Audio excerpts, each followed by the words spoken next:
One green candlestick drops the whole market. Hey guys, what's going on? Jeb here. And in today's video, a small rally on a seemingly insignificant market is causing a major crash not only in Bitcoin, but also in Ethereum. But meanwhile, Ripple has put an additional $25 million into a pro-crypto super PAC, calling 2024's elections the most consequential in crypto's history. Today we'll be analyzing how Dixie's rally is causing Bitcoin's fall and how Ripple's donation could cause Bitcoin's explosion. So without much further ado, let's go ahead and dive right on into it. Many of your favorite cryptocurrencies like Fetch AI, Arweave, Graph, and Immutable X are down double digits over the last 7 days, but we've seen some major gainers, mostly in the meme coins.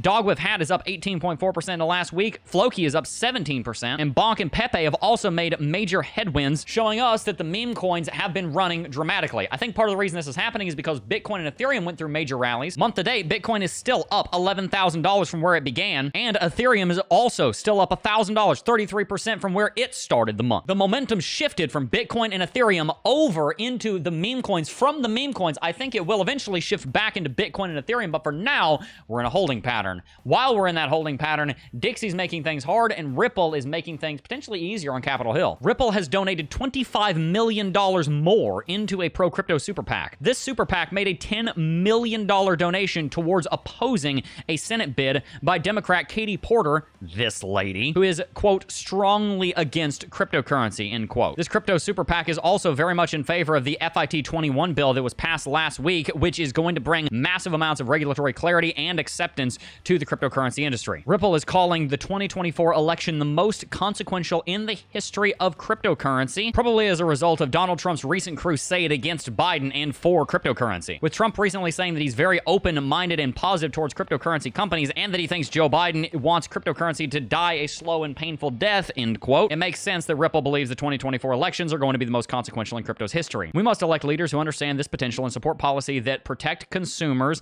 and markets in a way that are fair and innovation forward, Ripple said in a statement. Seems to me that Ripple understands that this election cycle is the season where it's really going to get hot. We're really going to find out what Capitol Hill is going to do with cryptocurrency, and we are going to see how that plays out not only in the presidential elections, but also in the elections that will be taking place for the Senate and the House. But one election that I want to talk about today is the election of Ryan Salame to prison. Ryan Salame was part of the, quote, inner circle at FTX, and over the last 2 years, while multiple of the people running FTX have been on trial, the Judge Kaplan has been saying some astonishing things. Quote, Salame knew precisely what he was doing, and the whole idea was to hide it from the world. Astonishing. Judge Kaplan also chastised Salame for pulling $5 million in cryptocurrency out of FTX as the exchange was failing, saying, quote, you tried to withdraw tens of millions more. It was me first. I'm getting into Libo first. To heck with all those customers. Salame was saying that he had good intentions, maybe, but he added, I fully understand that the means that I sought to achieve these goals were illegal and that he accepts what's next while, quote, trying to begin his path to redemption. Is Ryan Salame a total crook? I'd love to hear your opinions in the comment section down below. He was best friends with Sam Bankman-Fried, so I don't know how much of it I believe. As far as Bitcoin is concerned, we are still trading dramatically higher right now than we were on the first of this month, $11,000 higher than we are.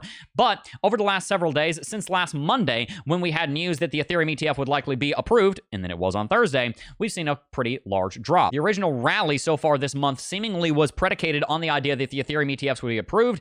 Then we had a rumor that they would be approved, and we had our final run up to $71,300. Then we've been in a corrective movement on a sell the news kind of event. With the interest moving away from Bitcoin and Ethereum into other altcoins like the meme coins for a time, it does lead us to the conclusion that we could end up seeing a short-term correction down to about $64,500. This is a level of support and resistance that Bitcoin has been constructing for the last several months since the end of February, when we set our initial touch on $64,500 here. We then found support here in March and also in early April, and resistance touches here in late April moving into early May. We then use this level as support once again on May the 17th, and should we break below this uptrending level of support right here, there is every reason to believe that we could end up falling back down towards $64,500. Also, as a result of the fact that there is a bearish MACD cross coming in on the daily chart for Bitcoin, and the fact that our very own Crypto Jeb Oscillator, built-in partnership between ourselves and LUX Algo, is showing that the acceleration of the bulls is slowing down, and they're speed is slowing down as well. Overall, though, the sentiment in cryptocurrency remains very bullish as a result of the plethora of bullish factors that have happened recently, such as the Bitcoin ETFs being approved, such as the Ethereum ETFs being approved, the Bitcoin halving taking place, Donald Trump coming out bullish on Bitcoin, and many other factors. So we do believe that we'll be rallying towards all-time high in the next several months, but a shorter-term corrective movement may be in order. If a shorter-term corrective movement does happen, it would stand to reason that we could see a 1, 2, 3, 4, 5 Elliott wave formation playing out like this. We could very well be moving into our first corrective movement against the primary trend, which is bullish right now. That drop again could drop us down to about $64,500, which would be the most likely level of support before we then rally higher. Much the same story is taking place on Ethereum right now. We've been rallying since the 14th of May, and in that time, Ethereum managed to rally over $1,000, which is over 33%. Ever since Monday of last week, when we got news that the Ethereum ETFs were likely to be approved soon, we have seen a rally taking place, but over the last couple of days, we've been seeing a corrective movement. Ethereum has so far dropped back down towards this uptrending level of support right here, and there is every reason to believe that it may break that level, similarly to Bitcoin. On the 4-hour chart, we can see that Ethereum is already moving towards breaking the level of support right now, and we also have bearish divergence on the 4-hourly chart Crypto Jeb Oscillator, all the while having a bearish MACD at the same time. On the daily chart, while we've not crossed bearish yet, you can see that there is bearish momentum coming in on the MACD, and Crypto Jeb Oscillator is starting to fall over. So it may mean that we're going to have to consolidate here for a time, similarly to on Bitcoin, before Ethereum can go through a major rally at some point in the next 2 to 4 weeks. And part of the reason that this all may be occurring is because over the last week, and especially over the last 24 hours, we've been seeing a major uptrend on the DXY, which is the dollar currency index, which is an index that tracks the strength of the dollar against a basket of other world currencies. The dollar currency index is currently bouncing off of this uptrending level of support, as you can see right here. This was our fourth touch that we set yesterday, and over the last 24 hours, DXY has rallied a shocking 0.75%. Wait, 0.75% is shocking? On DXY, yes. It doesn't move as fast as the crypto markets. That's a pretty big turnaround. DXY also very soon may break above 105, which is its current resistance level that was set a few days ago, and also confirmed by a support bounce that was set here in the beginning of May. And exactly antipodal to what we're seeing on Bitcoin, we're seeing major bullishness on DXY coming out of the Crypto Jeb Oscillator and also out of the MACD. We're about to see a bullish MACD cross, and Crypto Jeb Oscillator is actually showing that the bullish momentum has begun accelerating as of today. This all indicates that an uptrend on DXY may be coming soon, and the reason that that's important is because historically, the strength of the DXY is inversely correlated to the strength of Bitcoin. When the dollar is gaining strength, Bitcoin is losing strength. When the dollar is losing strength, Bitcoin is gaining strength. And right now, we're seeing the DXY move out of a season that it's been in for the last 2 months of losing strength into a season of gaining strength, which could mean headwinds for Bitcoin in the cryptocurrency space over the next few weeks as DXY continues to move higher. I want to hear your opinions in the comment section down below. Do you think it's going to be harder for Bitcoin and Ethereum to break above $73,000 with the DXY rallying? Or at this point, do you think we're so close to all-time high and we've got so many bullish fundamentals going on right now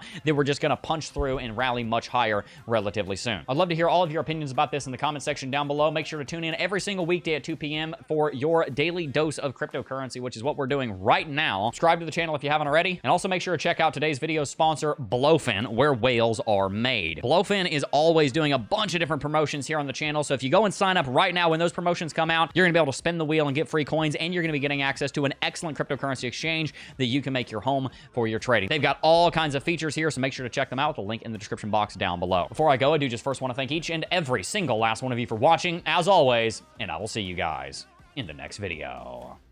Peace.